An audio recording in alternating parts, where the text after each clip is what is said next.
дәмді әрі тез желініп кететін острый салат дайындайтын боламыз. Ол үшін бізге болгар бұрышы, қияр, помидор, сәбіз және де ет және де чеснок қажет болады.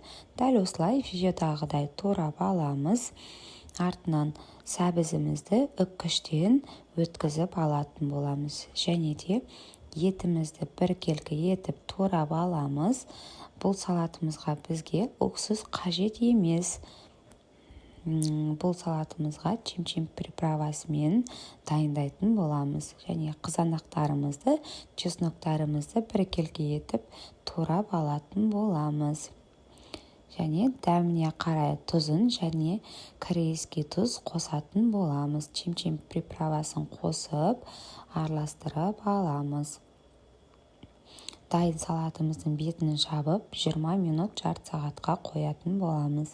Дайын салатымызды бір араластырып алып, тарелкамызға қойып, сәндік үшін бетінен күнжіт себіп шығатын боламыз. Күнжіт маңызды емес.